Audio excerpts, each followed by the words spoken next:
Okay, I wasn't planning on starting this video until I got all the cranks prepped, but I have to point this out. I need you guys to see this because I've had this happen a couple other times, but never to this level of cleanliness on the outside. Bro dude sent me a crank to grind. He says, oh, it's all cleaned up and ready to go. Already cleaned out the sludge trap. He had already put a hex plug in. I looked down in the trap and it was clean, but I do have to remove these to grind it. And so I went to go pull it out, and he didn't realize that there was an actual, like, sludge tube in the trap. Like, he thought that cleaning this out is cleaning out the trap.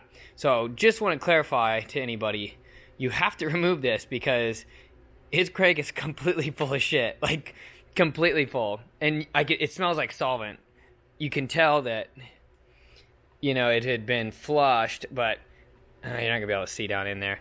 Yeah, so anyway, this needs to be removed. Just cleaning this out does not do you any good. You need to remove it because the whole up and down, like, you can see that big chunk there? The whole length of the crank looks like that. So, yeah, just... it's just always something, you know, it's fun, but, yeah, so I guess this is where we're starting. I've got this huge mess you weren't supposed to see, but I've got this row, I've got those two prepped, halfway prepped, I've got a few more over there, so we've got a lot of cranks to do, but I'm going to finish getting all these ready, and then you'll come back, but I just thought you would get a kick out of that.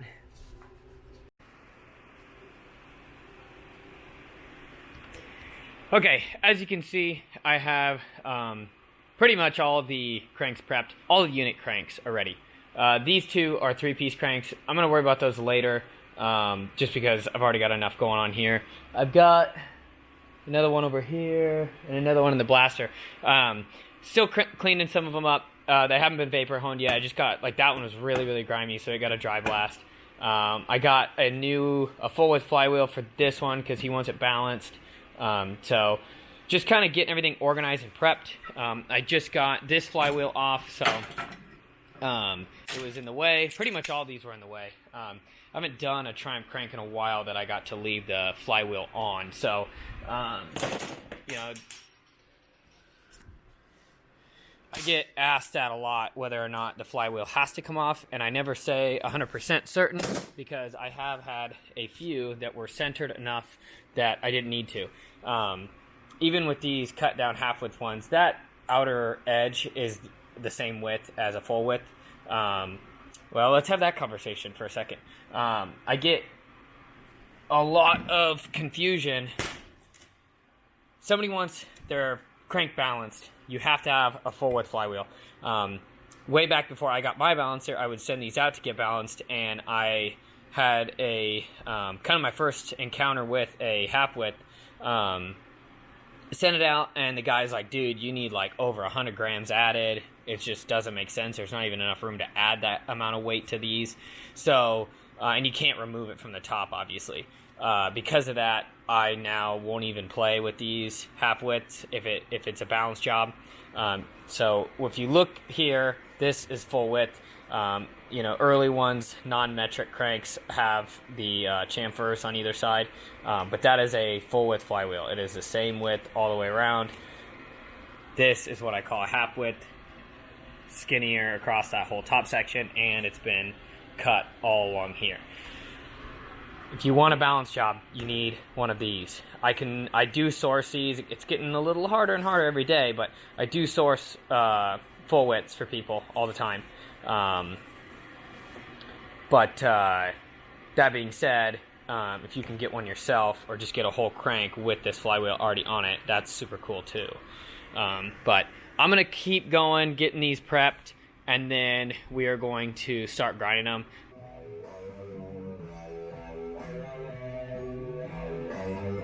All right, I've got all the cranks that I'm going to do in this batch ready. And so all we have left to do is set our stroke. Radius is already good, and so I'm going to go ahead and get the chucks set up. And once those are ready to go, I will kind of just jump cut and I'll be in the middle of grinding something. So we're not going to waste a whole lot of time with more setup. I've done that enough times now.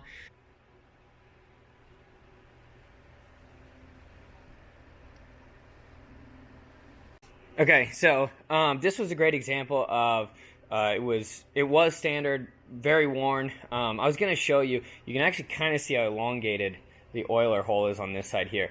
Somebody had definitely polished this pretty aggressively, and I can always tell when they've been polished, like just on a lathe at home or something, because what happens is this low spot, usually they use like emery cloth or whatever it is, it'll hold deeper. I mean, obviously anybody who's sanded anything knows that you'll start to groove in a deep area. So because of that, I could tell how almost teardropped or diamond shaped, I guess, it would like really drawing that shape out. So it's like, okay, well, there's evidence that somebody had been riding in that low spot unevenly. But outside of that, the radiuses were still in great shape, obviously, from the factory. So my radius went in and cleaned up beautifully. I'm super, super happy with how this how these journals came out. This is actually a crank I'm selling. I try and source cranks for people. I get a lot of inquiries about, can you just get me a good used one? And so I do sell cranks, depending on how difficult they are to find. But yeah, it's kind of a easier source sometimes. I get guys that, can you weld up journals? I don't do that. I don't plan on doing that. I hope I never have to. I guess time will tell. But if I can find you a good used crank, then that's the way to do it. Right now, we need to check, come around to this side, so you can see how these oiler holes are still undercut. They need to be, reground. So we're going to take our die grinder with the ball stone, and I will kind of re-deepen those, and then I'll chase these threads. I'll do a bunch of stuff. I might throw the wheel back on really quick before we do the final polish. This is still just the stone finish, and so I do need to polish it with the belt, but I just wanted to kind of show you what this looks like, when everything goes well. We hit our goal on both sides. Everything's, as good as it gets, really. For the most part, the reason you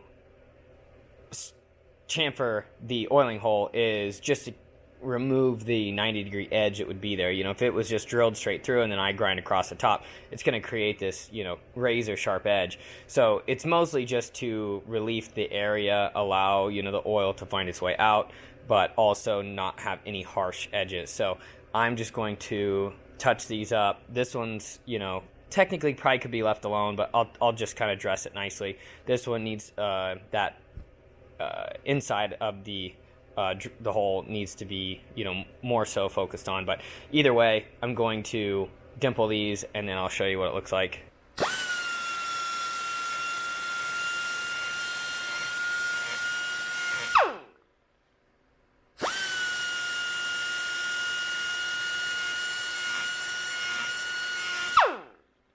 Again, it doesn't take much. I'm trying to get an angle where you can... There we go. Maybe that's better. Doesn't take much. Just a nice little softening of that edge. And then now I'm going to polish it, which will knock down any marks or any kind of sharp finish that we've got. Yeah, this camera is not... I need to get a different camera for this. It just does not focus close up. So, these are things as to why I always, try and... use this term crank service. That was actually something that Dan kind of pointed me in that direction. Instead of just saying I grind cranks, it's it's a full service. I'm getting all your bases covered, making sure everything's good to go. So it's not just me throwing it in the machine and removing material. I do all the different steps, I'm checking these threads, making sure they're clean and straight, so when I go to put the plug in, we don't have any issues. It fits beautifully. I do put the trap and plug in. Some guys do want to do that themselves, but again, for me, it's just it's part of the routine. It's included in the service, so it's a full deal. You'll get, you know, the numbers of what your journal actually measures. A lot of guys will call me and ask me questions, and the grinder who did their crank didn't even write down what their journal diameters were. So, you know, it is what it is. But I'm gonna run this down the timing pinion nut there and make sure all the threads are good. These look a little bit kind of softened. I do try and this has got like that spreader screw, so I try not to actually like remove material as much as I'm just trying to straighten out the thread. So but all important things, you know. I don't know if that even got picked up. Some of you probably noticed that I was holding the wrong die, but either way, I just wanted to show I run that screw in to make sure it's spread out just enough to not really remove material, but I can kind of feel there's one little spot, you know, but other than that, it feels great. They're nice and straight, so he won't have any issue putting the nut on. But yeah, I just wanted to clarify. I was definitely holding the wrong die. It's 7 o'clock, so I'm, you know, just getting warmed up. Let's just say that. Okay, so the flywheel is nice and hot. I'm gonna put my 2 gloves on. I've got all of my flywheel bolts ready to go. They're nice and clean. Check the threads. I got 2 gloves on, so should be good to hold on to it. I used to use acetylene to do this, and it didn't really work because you get a lot of heat into the crank before the flywheel is fully expanded. So this is a way better way.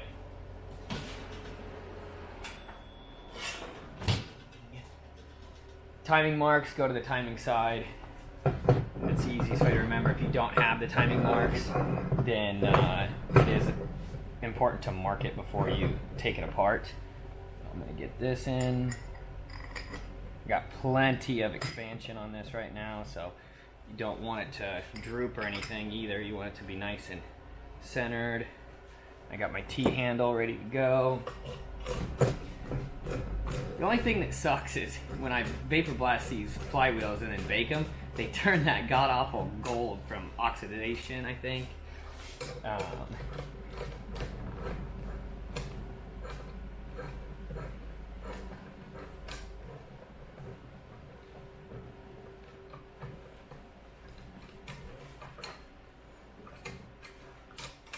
No struggling, nothing's fighting me.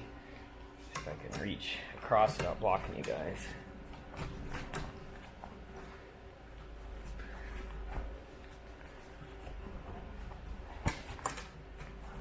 Nice and good. All right, cool. Everything's in place, so now it's just a waiting game, letting it cool back down. Pretty easy. Like I said, I used to use acetylene on these, and then similar to how I take them off, obviously when it's cooled off, I'll back them back out. These are the dummy ones. I'll put the new flywheel bolts in, and we'll torque them with Loctite.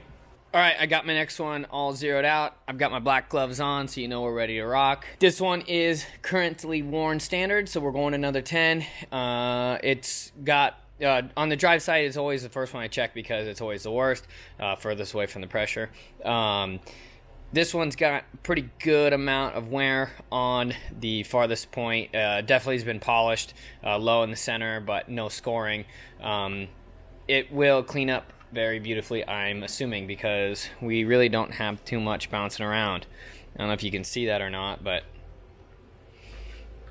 the dial jumps about 1/1000 altogether. But as far as top, bottom, left, right, it's all squared up. So yeah, I got confidence in this one. I'm gonna go ahead and get it ground, show you probably that first little step. I always can tell kind of how it's gonna go once that wheel starts contacting.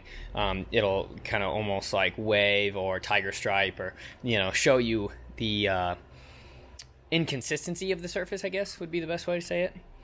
The non-contricity, maybe, I don't know, whatever.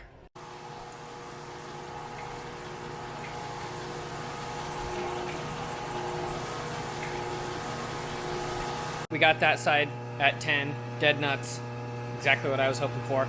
So we're ready to jump over here. I just had to bump it a little bit, nice and zeroed now.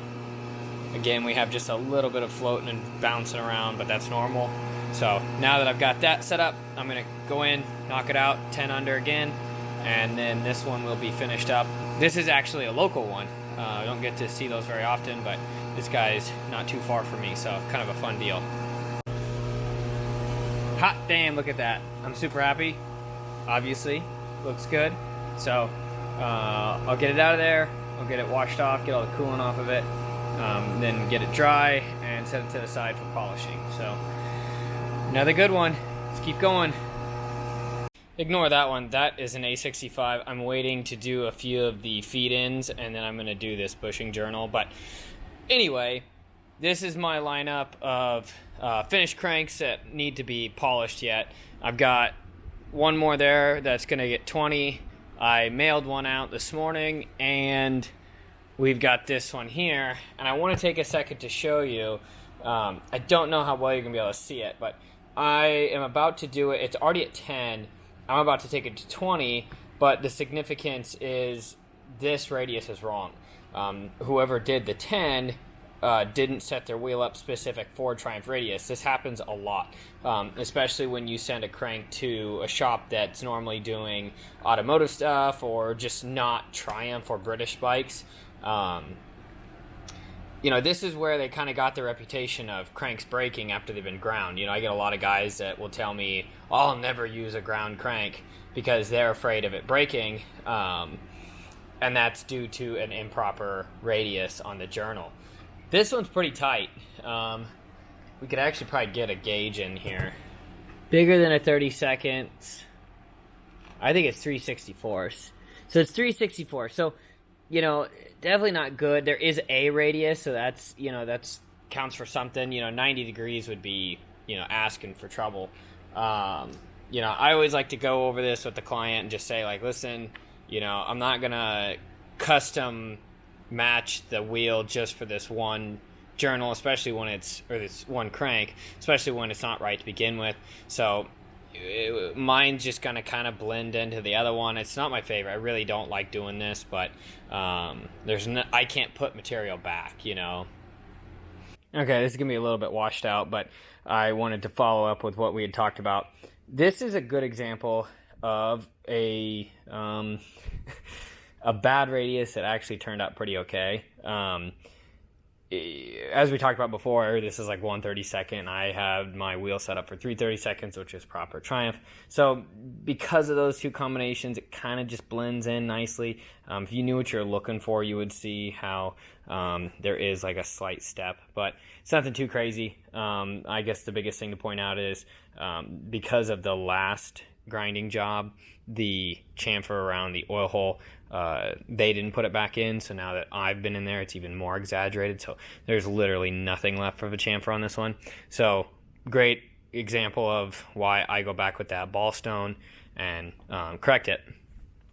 Justin's bike didn't really get featured too much. I think I had said that we were going to cover it, and that was kind of a lie. He did his seat bungs, and then I made him a battery tray, and you can kind of see it's okay. It's not great, but it kind of disappears once the battery's in there, which is what we were hoping for. Nothing too wild, but and then I don't know if we talked about that, but I made these struts, and then we just did a nice little squared off hoop up at the top there.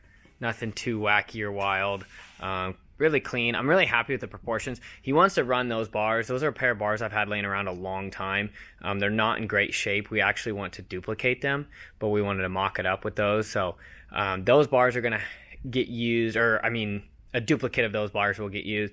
We mounted that Sportster tank on, which is way better look than the low tunnel Wazzle tank he'd had. I think that looks much tougher. But he wants to do like MCM shrouds, a little 5.5-inch round headlight, and what else? It's a lot of little stuff. So we're going to get off the welding table now that we got all the things that needed to be. Really, the most important thing was getting that sissy bar square. Plumb and square and whatever other terms you want to use, but it's, perfectly up and down. And then I just did a nice little, V bracket here that just holds the center of the fender. So nothing too wild. We're just kind of playing around. The only thing we didn't get done was a chain tensioner. We're trying to come up with something that's aesthetically pleasing, kind of almost looks like a factory option, just as far as like finish and fit. So I've got to do some brainstorming on that, and I'm going to come up with a nice, I like spring-loaded tensioners, kind of absorbs some of the abuse that everything else would normally have to take.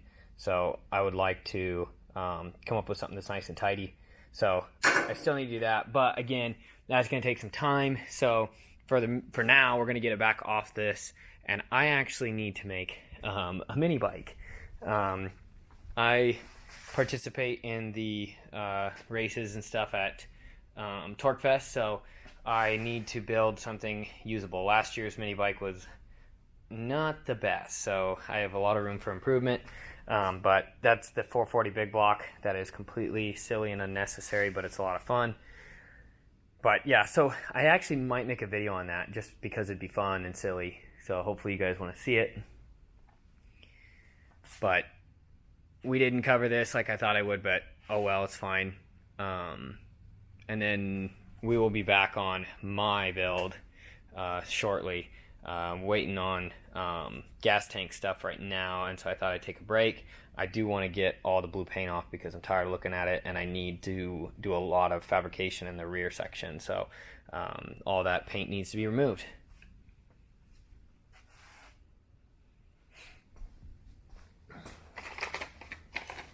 But otherwise, I've got a lot of work.